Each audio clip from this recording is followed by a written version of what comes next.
Cette vidéo a pour objectif de vous présenter les dipôles actifs. Alors, un dipôle actif, ça peut être n'importe quel appareil qui délivre une tension ou un courant, comme une pile, un panneau solaire ou un générateur, une alimentation.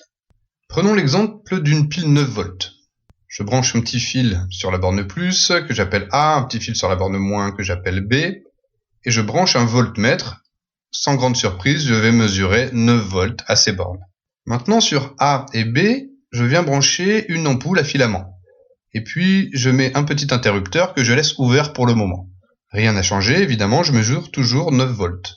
Si maintenant je ferme l'interrupteur, l'ampoule s'allume, évidemment, mais plus intéressant, on observe que la tension aux bornes de A et B a diminué.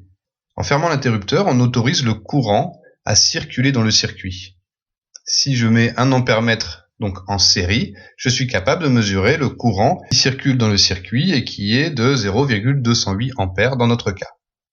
Lorsque je réouvre l'interrupteur, l'ampoule s'éteint bien sûr, le courant ne circule plus, donc une intensité mesurée de 0 ampères, et la tension aux bornes de la pile revient à 9 volts. C'est la tension à vide, le circuit est ouvert, on peut considérer que la résistance est infinie, aucun courant ne peut circuler dans le circuit.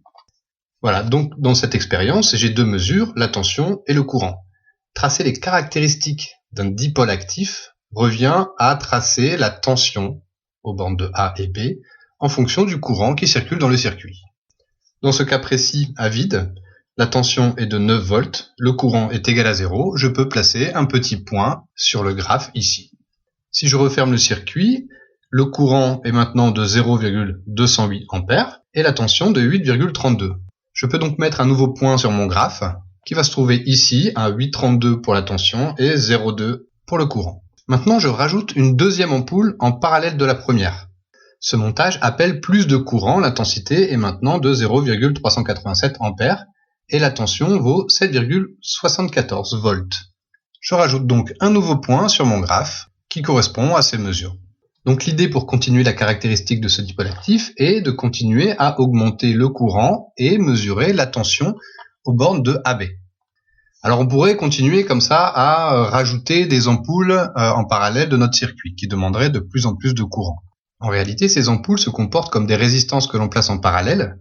Plus on va rajouter de résistance en parallèle, plus la résistance équivalente sera faible et donc le courant va augmenter.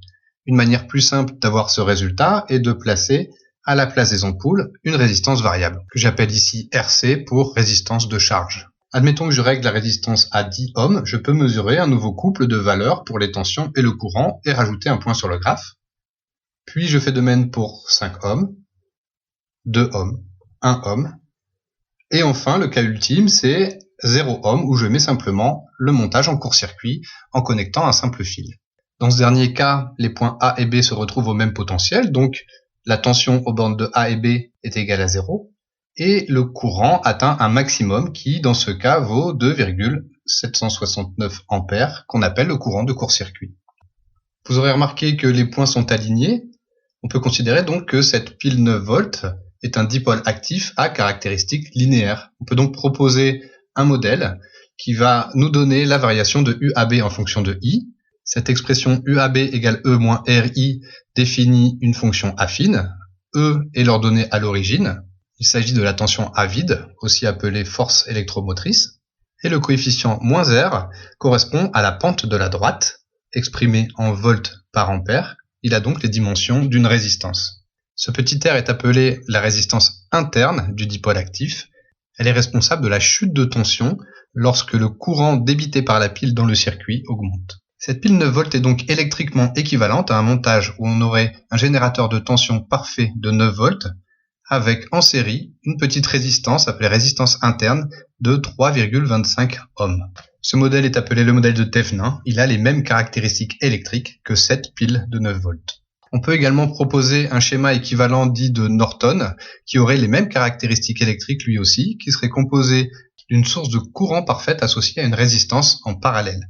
Pour être équivalent, il faut que cette source de courant débite une intensité égale à ICC que l'on a mesuré tout à l'heure en court-circuit. Voilà, alors attention, tous les dipôles actifs n'ont pas forcément une réponse linéaire. Prenons comme exemple un panneau solaire qui recevrait un éclairement constant. Pour tracer la caractéristique de ce nouveau dipôle actif, je vais appliquer exactement la même méthode. On reconnaît le montage avec un voltmètre et un ampèremètre pour mesurer les couples UAB et I. Premièrement, j'ouvre le circuit, la résistance est infinie, le courant est nul, je peux mesurer la FEM, c'est-à-dire la tension à vide E0, je place mon petit point. Deuxièmement, je mets le système en court-circuit. La résistance équivalente est nulle, la tension est nulle et le courant vaut la valeur du courant de court-circuit. Voilà, j'ai les deux points extrêmes de ma caractéristique. Maintenant, je vais placer dans le circuit une charge variable. Je vais faire varier la valeur de la résistance et relever les couples I et U. Au fur et à mesure que la résistance diminue, le courant va augmenter et la tension va chuter. Je trace point par point toutes les caractéristiques pour obtenir une courbe de cette forme-là. Vous voyez que cette caractéristique ne peut pas du tout être approchée par une forme linéaire. C'est la courbe caractéristique d'un panneau photovoltaïque.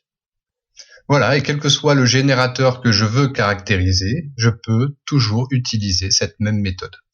On s'arrête ici concernant les dipôles actifs. Merci d'avoir regardé la vidéo et à bientôt.